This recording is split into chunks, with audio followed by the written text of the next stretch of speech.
Majority Leader Taylor is present. Deputy Majority Leader Harris is present. Council President Lieutenant Espinal is present. Councilman Castillo is present. Majority Whip. Councilman Dunbar is present. And Councilman Senior Deputy Majority Leader Narducci is present. Thank you. Everybody involved, that is the city sergeant. It's just like a court of law. That's the bar. He will call you up, and you can then approach the podium and say your position. If you are looking to approach a council member, just like everybody else, you need to first ask permission, and he will then ask the council to go from there. This is not it's just like a court of law. It's the bar. It's not a city law. So we recognize that. If you have any documents, anything you want to be submitted, please hand to the city sergeant. He will get it to the clerk or ask me, and I will let you approach the bench or approach the clerk. With that said, I also like for the councilman Finance Chair Lyons president. Do we have the signage? And the clerk, please obtain the signage.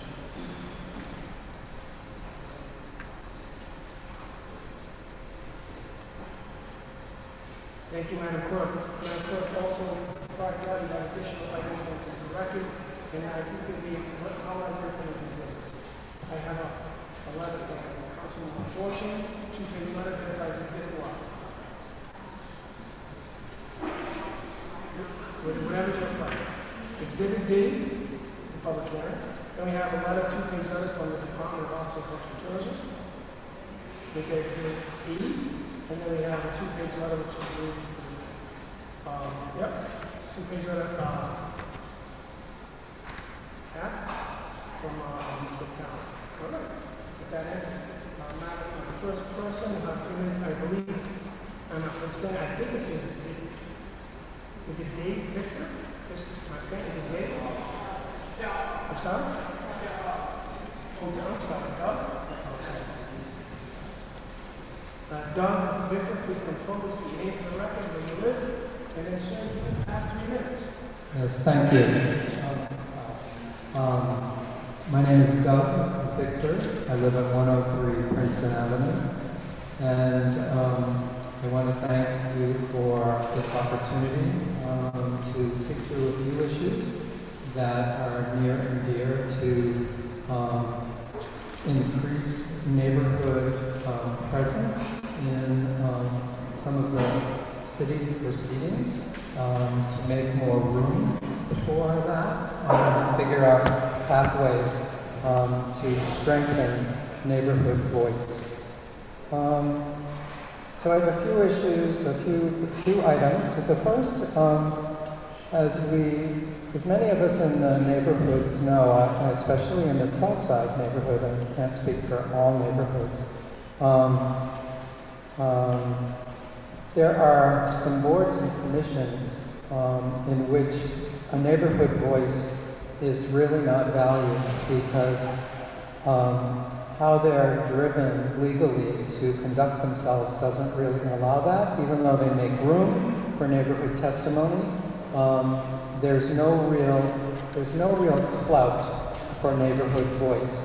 So I want to speak to both the Board of Licenses and to the City Plan Commission in that respect. With the Board of Licenses,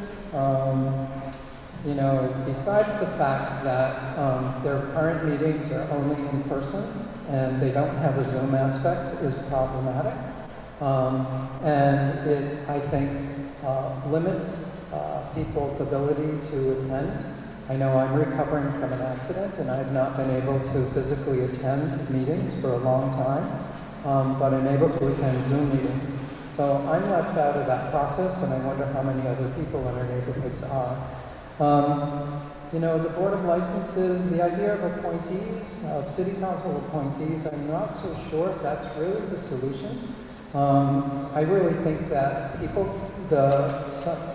we need to go deeper into the neighborhoods and actually make room on these commissions for neighborhood leaders, chairs of neighborhood associations, et cetera, et cetera. The CPC also needs to have a mechanism whereby a real voice for neighborhood concerns are brought into consideration, especially if there's, I'm using the word significance. So if a house is going from R2 to R3 or something, that's a smaller piece that doesn't have a bigger, wider piece of significance. But if there's a large parcel, for instance, I'll give an example of this old St. Joseph's Hospital on Broad Street. That request for rezoning, and that, you know, so anything that might happen there, that has a big significance on a hospital, on a neighborhood. So I would suggest that the word significant impact be somehow incorporated into that, and somehow create mechanisms so that, again, neighborhood voice is actually heard. And that in this, with the CPC, it's not only restricted to speaking about a design that has already gone forward without the neighborhood really even knowing about it. So, two other things briefly. One is the 200-foot notification radius is really has had its heyday, I think, and there needs to be a wider notification radius. So, for instance, the Maserati Lounge on Elmwood Avenue was going to the Board of Licenses to reopen, and I live just outside of the 200-foot radius, and I and many neighbors are excluded from the process of even knowing about it unless we're savvy enough to go to the sites that help us to understand that. And again, so what I would ask is I would ask for an increase in that 200 foot to maybe 1,000 feet, so that, and I know that means a lot for the city because there's a lot more notifications that have to be sent out and all of that business, to really look at what helps to preserve a neighborhood, and neighborhood. Your time is up, sir. Oh, okay. Thank you very much. Thank you. Next we have, is it Linda Perry?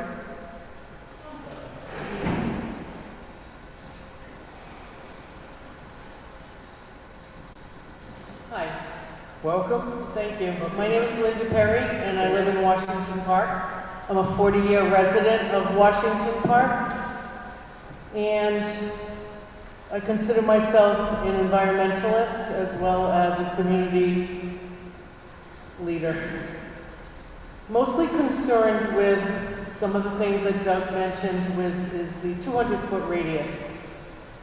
Take into account, let's say, the transfer station that wanted to go in, that no lawyer employed by the city of Providence knew that it was not zoned for that. Not one. It took somebody from the outside to research it, and they withdrew their application. But in the meantime, we struggled, we mobilized, and we brought it to the attention of a lot of people. That 200-foot radius, because of the highway, only included two businesses, the Amazing Store and the donut place, well, and OV's Diner. But right over the highway was Meeting Street School, and John, the director of Meeting Street School, was really adamantly opposed to that. We need to exclude the highway. I would ask, respectively, that we exclude highways because, case in point, another issue is the Aldrich Street 6-story self-storage facility, and right across the highway is 30 homes that have to look at that for the rest of their lives. And they destroyed the highway canopy, the trees. So there was no advocate for the environment in that situation. I am a believer in what Doug mentioned was to add a community person to a lot of the boards, because it makes no sense to have the boards and commission and people come on at work, testify, abutters, people write letters, families show up at, say, the Board of Licenses, and it's just rubber stamped. We all know that it's fait accompli. We know what they know what they're going to do before people march in and waste their time. So we need community advocates on these boards that have a vote, that has equal rights. So their job is to protect the citizen public. They take an oath, I would think, or they take their job seriously, to protect the health, safety, and welfare of the citizen public. You all take an oath. I think that that should trickle down to the boards and take it seriously, because the license board, the zoning board, the Department of everything affects our neighborhoods. And we all know the condition of our neighborhoods right now. They're not good. I'm tired of seeing homicide memorials as something that just popped up the past 10 years. It's a reflection of our society. And I know my time is up. There's no timer on here, but I trust you. Thank you very much. Thank you, Ms. Perry. Next individual is Michelle Zabrowski. Welcome. State your name, where you live, and you have your 3 minutes. Michelle Zabrowski from Ward 15. I want to thank everybody for listening to the public. Although I don't believe that there's been enough time or notification, especially to the parents, which this was similarly done with the redistricting. I've spoken to about 100 people in my community, parents, students, advocates, nonprofits, family members, previous politicians, and we've all come to the conclusion basically that the hybrid is the best choice.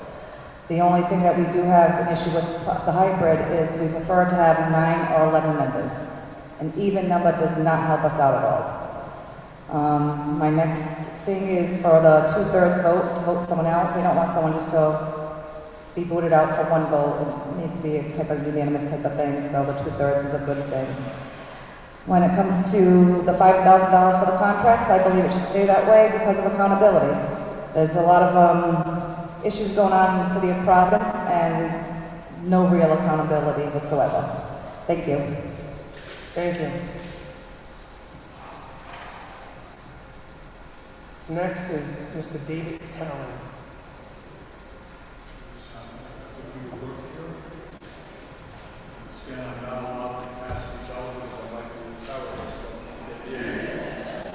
Thank you, Mr. Talon, for respecting the process and this honorable body. Thank you, sir. Yes. In any case, my name is David Talon, 25 Santiago Street in Ward 8. I testified before you earlier this week requesting a provision in the charter to require minority party representation on all boards and commissions. And I've got another copy of that being handed out to all the people who weren't here the other day. And I also have a proposed amendment to be presented here tonight. So the proposal of the Charter Review Commission that I asked you to consider, I've asked Councilman Vargas to introduce that as an amendment. You know, he's in the back room right now, so he'll be here to ask you to vote on that and at least discuss it. Basically, I'm not asking anything really crazy. This is the same sort of provision that we already have in most of our neighboring cities and towns surrounding Providence. Warwick has such a provision, East Providence does, North Providence does. Those are the ones I know about for sure. Providence has such a provision for the Board of Canvassers only, but not for other boards or commissions. So it's not an unreasonable thing to ask Providence to have the same provision for minority party representation that other cities or towns have. It seems to have worked pretty well for them. And I know in my minority party, we have 7,000 people who would like to be involved as part of the solution to the problems of the city of Providence and not be on the outside. I think no one party has a monopoly on all the good things in government. As some of the people here in this room know that I've worked together with you. I've gone door to door with you, Council President. And I think we have something to offer, and we'd like an opportunity to do that. The reason I feel it needs to be in the charter is over the last 20 years, not one single member of the minority party has been appointed to any board or commission whatsoever in the entire city.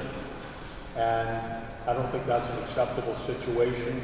I hate to have to write it into the city charter, but it seems to be the only way to make it happen. So I urge you to consider this amendment when you vote tonight. And thank you for your consideration. Thank you, Mr. Talon. Next, Grant Delgado.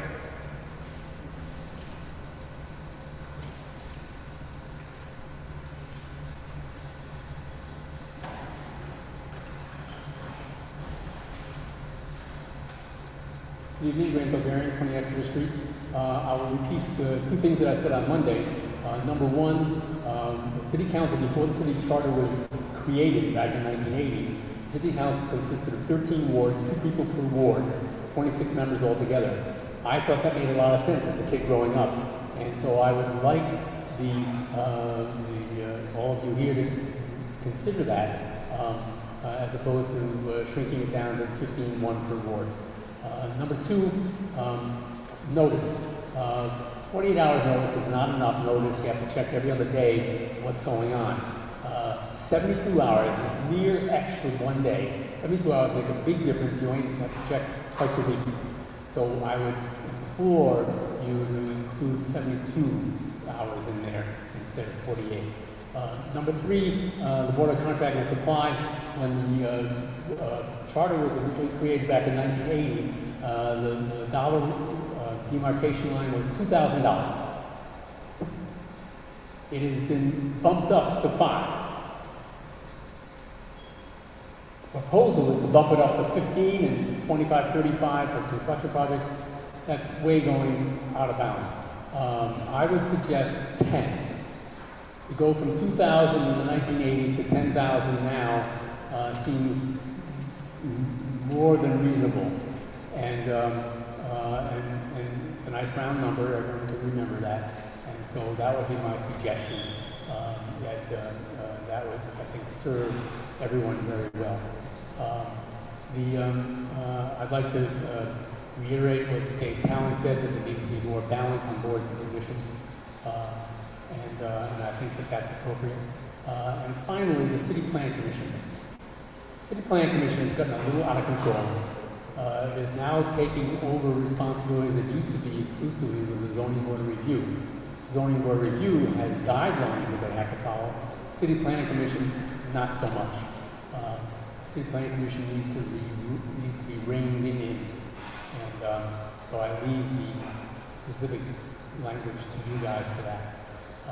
Anyway, thank you very much for all your service, and look forward to working with you as we go forward. Thank you, Mr. Delgado. Next,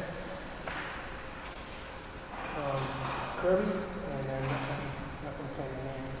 Begins with an A.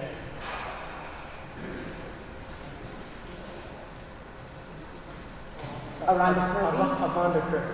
Aranda with an R. Aranda. Aranda, okay, thank you. Aranda Kirby. You have the mic. Welcome. Do you have something you want to submit to the full council? I gave that to the clerk. I only brought one. Okay, okay.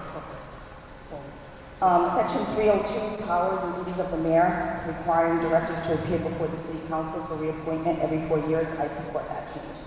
Section 401, legislative powers. Section D, allow the city council to hire consultants by a vote of a simple majority. I firmly oppose that change, as I believe it's a mistake, given that this could have significant budget impact based on how significant consulting costs can be. The city's tenuous finances deserve the strongest stewardship. Section 403, charges against administrative personnel. Allow for the removal procedures for appointed officers to be defined by ordinance, and allow the city council to remove council appointees by a vote of a simple majority. Again, I firmly oppose the charter recommendation of this, the charter portion of it, because first, there's no documented procedure, and I do think that should be in place before you make a change like this. And secondly, without that procedure, it shouldn't be easier for the city council to remove somebody than it is for the mayor.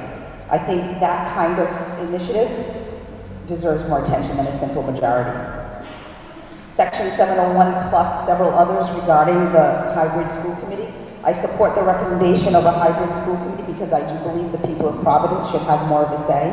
However, I don't agree with a 10 member committee. I think an even member committee is you're just putting politics in an already very political situation. Section 1007, the Board of Contract and Supply, the increasing of the purchasing thresholds, I firmly oppose that. I think, again, it has budgetary impact, and the city deserves better stewardship of our budget and expenditure process. Section 1101, the Water Supply Board, I support the recommendation to have a general manager, and I honestly cannot believe it's gone this long without that position. I've been a lifelong technologist as my career, and I can tell you that just because you're a good programmer or an engineer does not make you a good manager of daily operations. There's two other items that I think you overlooked, and given the state of the city, I think they're easy to put in there, and I think you should have more confidence in the voters to be able to vote for more than 10 items.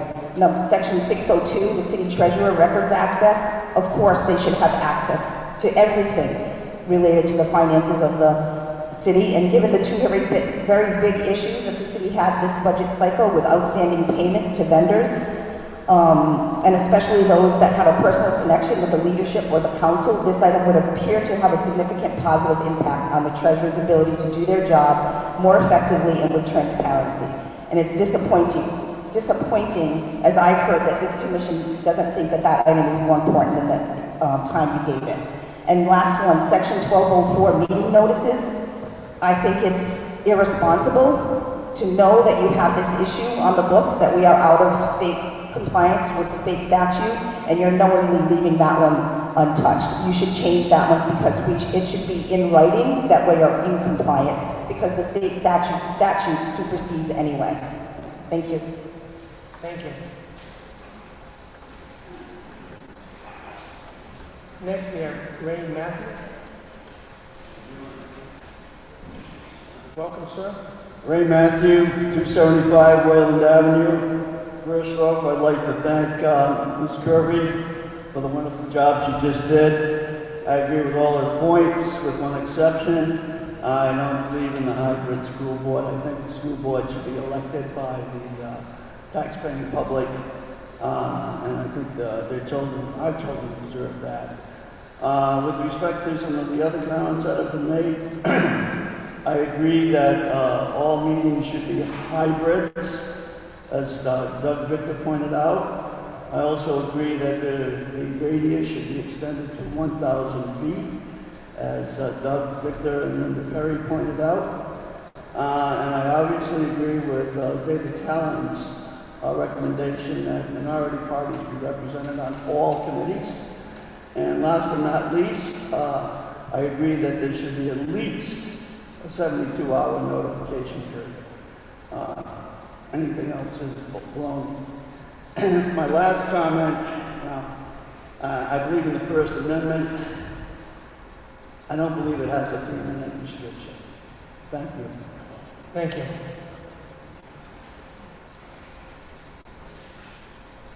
See, Sergeant, any other folks have signed up at this time? No. Anybody else like to speak at this time who hasn't spoken? And there's to speak who has not spoken. Okay. With that, Madam Clerk, we have no signees at this time. Everybody going to call this, everybody going to call this meeting, assuming public hearing closed. Thank you all for attending, and council members, we have a meeting on the rise.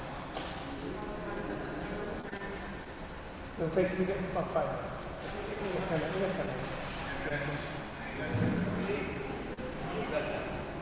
5 minutes. Madam Clerk, here you go.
7-month process. Interaction, public hearings, weekly meetings with the city charter commission, no different levels. We're now here this evening, calling for the special council meeting to rise, Thursday, July 28, 2022. Madam Clerk, roll call, please. Chairman Nigliosi? Present, please. I'm sorry, Council President. Councilwoman Anthony is absent. Majority Whip Castillo? Present. Councilman Correa? Present. Council President Pro Tempore Espinal? Present. Councilman Gonzalez? Present. Deputy Majority Leader Harris? Present. Councilor Kerwin is absent. Councilwoman LaFortune is absent. Councilor Miller is absent. Senior Deputy Majority Leader Narducci? Yeah. Councilwoman Ryan? Present. Councilor Salvatore is absent. Majority Leader Taylor? Here. Councilman Vargas is absent. You have 9 present and 6 absent. You have a quorum. Thank you, Madam Clerk. Majority Leader Taylor? Yes, I'd like to make a motion to amend ballot question number 2. What? Invocation. Oh, you want me to do the invocation?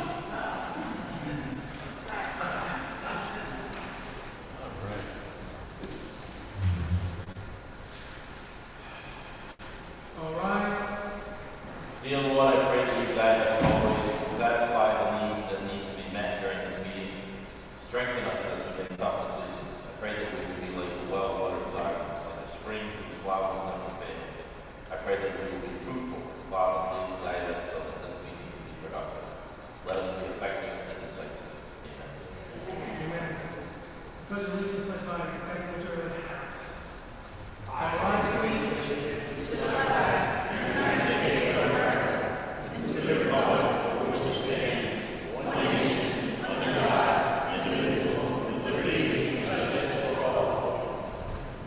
Thank you, Deputy Majority Leader Harris. Madam Clerk, item number 1. Call for special meeting, communication from Council President John J. Nigliosi, item number 1. Received. Item number 2. Warrant for special meeting, item number 2.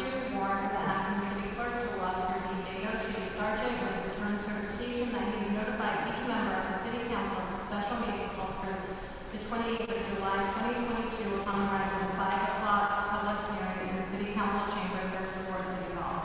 Received. Item number 3. Presentation of resolution, item number 3. Resolution forwarding the ballot questions to the Secretary of State for placement on the November ballot. Majority Leader Taylor. Mr. President, I'd like to make a motion to amend ballot question number 2 to clarify that the vote of a simple majority would apply to the hiring of all consultants without exception for the hiring of legal consultants. Second, Mr. Second President. by Deputy Majority Leader Harris. Discussion. All in favor? Aye. Majority Leader Taylor. Chair Kumar. Thank you very much, Council President. I would like to entertain a motion, make a motion to amend ballot question 4 to reduce the amounts from $15,000 and $35,000 to $10,000 for regular purchasing and $20,000 for construction contracting. Second that motion, Mr. President. Second by Deputy Majority Leader Harris. Discussion. All in favor? Aye. President Pro Tem Espinal. Thank you, Mr. President. At this time, I'd like to make a motion to amend ballot question number 7 to require the mayoral appointees be limited to 1 appointment for each of the 5 equal electoral regions. Thank you. Second, Mr. President. Second by Deputy Majority Leader Harris. Discussion. All in favor?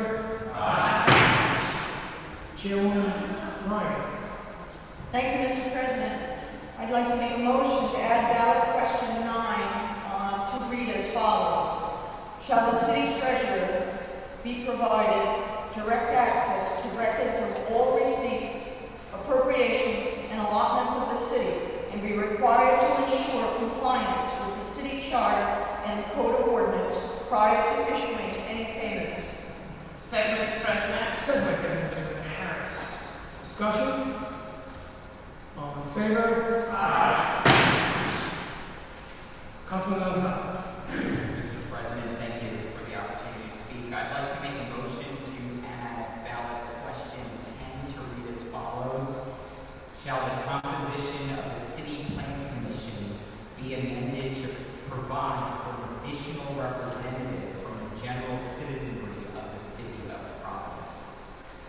Second, Mr. President. Second by Councilman Harris. Discussion?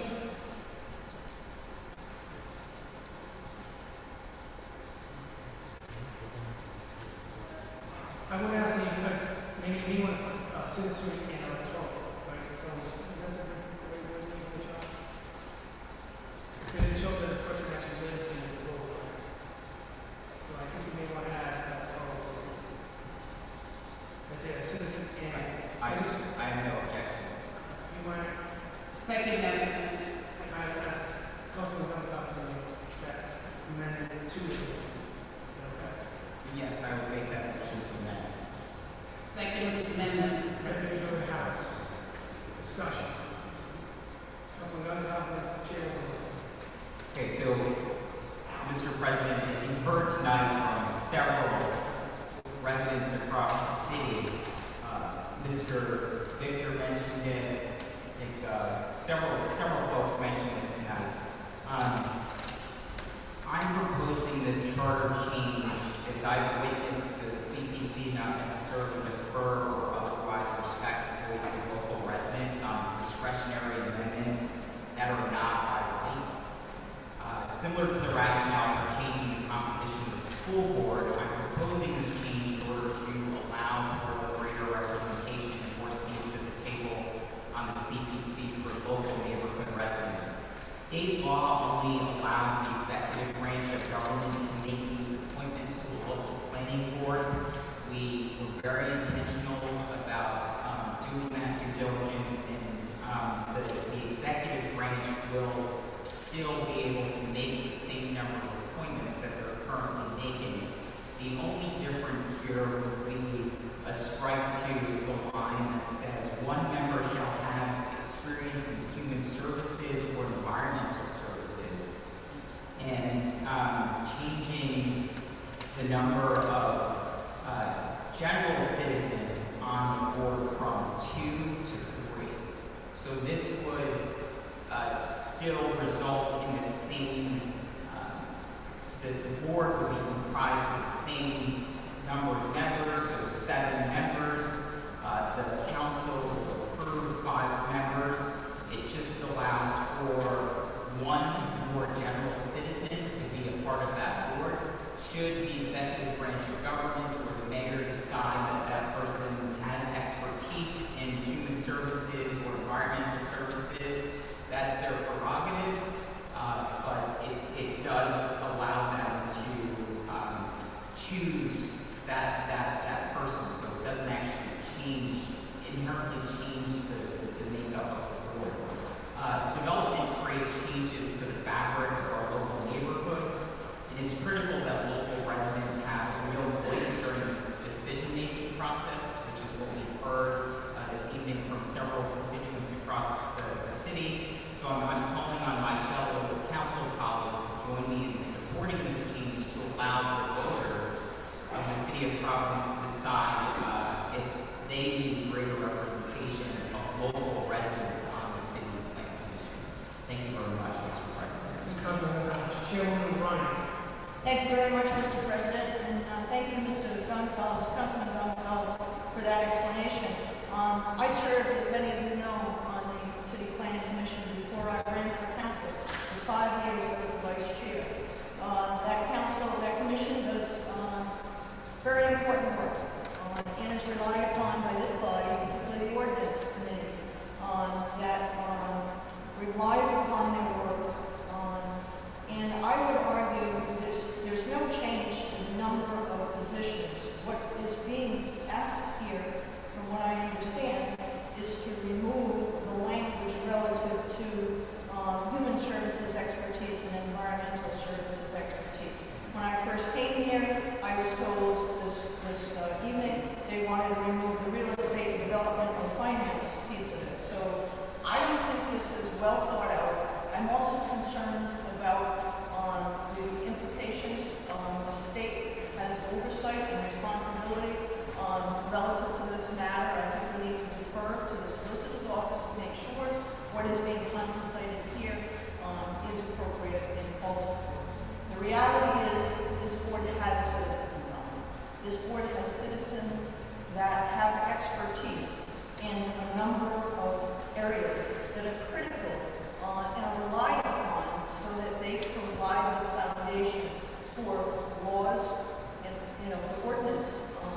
ordinances that we make decisions on this board. So that's my issue with this is I don't think the change is warranted. Thank you. Thank you. Any more further comments, questions on that amendment? All in favor? Aye.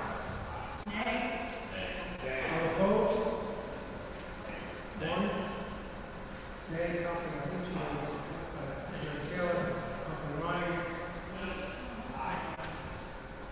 Deputy Attorney Harris says aye. President Tim says aye. Councilman Steele says nay. Councilman Steele says nay. And of course, Councilman Dunn said yes. The nice thing is.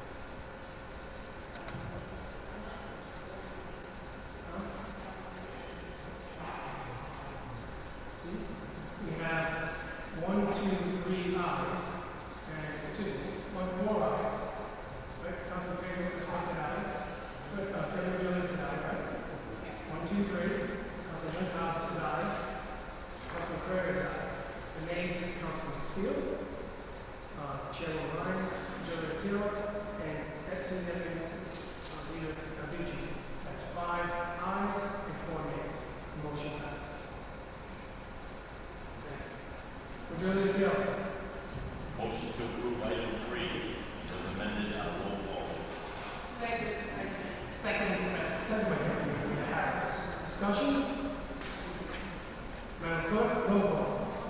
Council President Igliozzi. Aye. Councilwoman Anthony is absent. Majority Whip Castillo.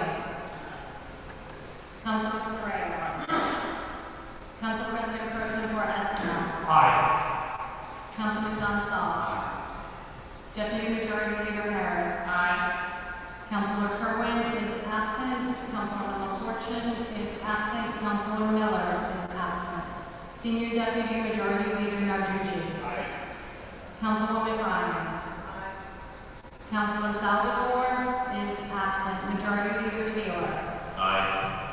Councilman Vargas is absent. You have 9 ayes and 6 absent. The motion carries. The matter is approved at a roll call vote. Thank you, Madam Clerk. Madam Clerk, is there no item before the sound of the bell? None. Motion by Majority Taylor. Yes, Mr. President, I'd like to make a motion. Take it out of the docket. Oh, excuse me. Thank you, Mr. Exhibit. Was it City Treasurer's statement? Which is Exhibit 1. Exhibit G. Under the official record, Majority Taylor makes that motion to enter the Treasurer's statement supporting his amendment. Second? Second. Majority Harris. Discussion? All in favor? Aye. Majority Taylor. And Mr. President, there's no further business. No? There is one. Okay, what I figured. What's that? I thought that was off the docket. No. Okay, so off the docket. I don't have it. Majority Taylor, motion to suspend the rules. Spend Rule 16B. Right, motion to suspend 16D. Take a matter off the docket. Second, Mr. President. Motion by Majority, second by Majority Harris. Discussion? All in favor? Aye. Majority Taylor. So Motion to adjourn? No, we gotta vote on this. so now, make a motion to wait. I'm looking for a motion to wait. Motion to- The item and to lay on the table.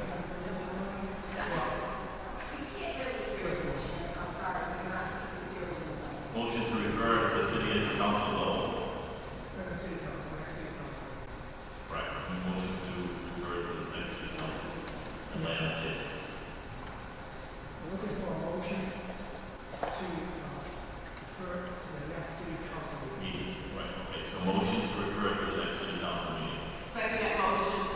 Second by Deputy Majority Harris. Discussion? All in favor? Aye.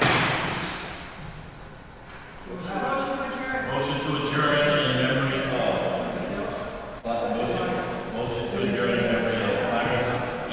Playground Jr., Louis E. Wilson,